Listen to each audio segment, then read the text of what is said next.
Chapter 13, Mishnah 5. The first four Mishnahs of this chapter have taught how large different kinds of openings must be for Tuma to pass through them and spread into the next covered area.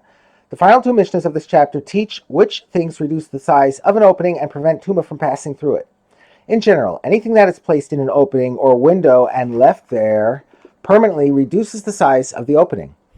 If the amount of space that remains open is less than tefach square, or whatever other size is required for this opening, Tuma will no longer spread through the opening.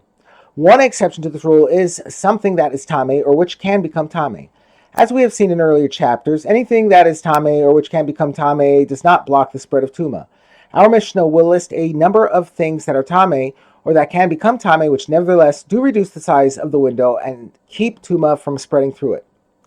The following things reduce the size of an opening or window to less than a tefach and prevent Tuma from spreading through it. The list begins with two items that reduce the size of an opening or window only in certain cases. Less than a kazais of corpse flesh reduces the size of an opening in regard to Tuma coming from a quarter kav of bones from a corpse. For example, there is a window, a tefach square, in a wall between two houses, and a piece of corpse flesh less than the size of a kazais sits in the window. In one house there is a quarter kav of bones from a dead person, and in the other house there are utensils. In this case, the corpse flesh in the window reduces the size of the window's opening to less than a tefach square, and thereby prevents the corpse tuma coming from the bones from entering the other house and making its utensils tame. But if the tuma in the first house comes from a piece of corpse flesh, the piece of corpse flesh sitting in the window will not prevent the tuma in the first house from spreading into the second house. Corpse flesh can block only tuma coming from bones, not from other flesh.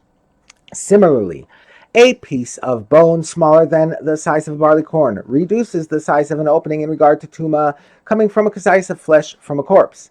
If there is a kazais of flesh in one house, and a bone smaller than the size of a barley corn, a kernel of barley, in the window between the two houses, the piece of bone will reduce the size of the window and prevent the tuma coming from the corpse flesh in the first house from entering the second one.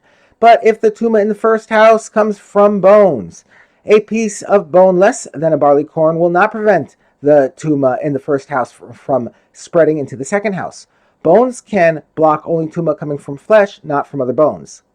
The next part of the Mishnah lists other things that are either sources of tuma or which can become tame, which nevertheless reduce the size of an opening because they are too small to transmit tuma. Less than a kazais of flesh from a corpse reduces the size of a window, as we learned above, as does less than a kazais of flesh from a nevela, less than the size of a lintel of a dead sheres, and a piece of food less than the size of an egg. All of these things, less than the size of a lentil of a dead sheretz, not sheres.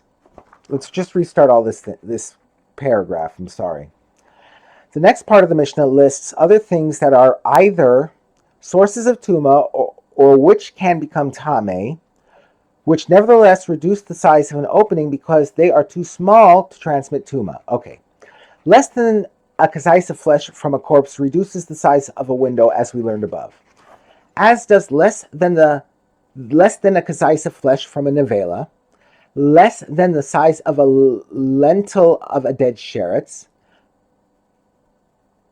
and a piece of food less than the size of an egg. All of these things are too small to transmit tuma to other things, and therefore they block tuma from spreading by reducing the size of the opening to less than a tefach. The Mishnah has so far listed things that are tame but nevertheless reduce the size of an opening because they are too small to transmit tuma. The Mishnah now lists things that reduce the size of an opening because they cannot become tame. Grain growing from the ground whose tops hang over into a window reduce the size of the window because things attached to the ground cannot become tame.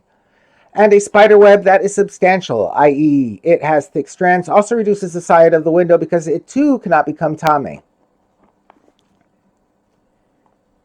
The Mishnah now lists two food items that can block tuma even if they are the size of an egg.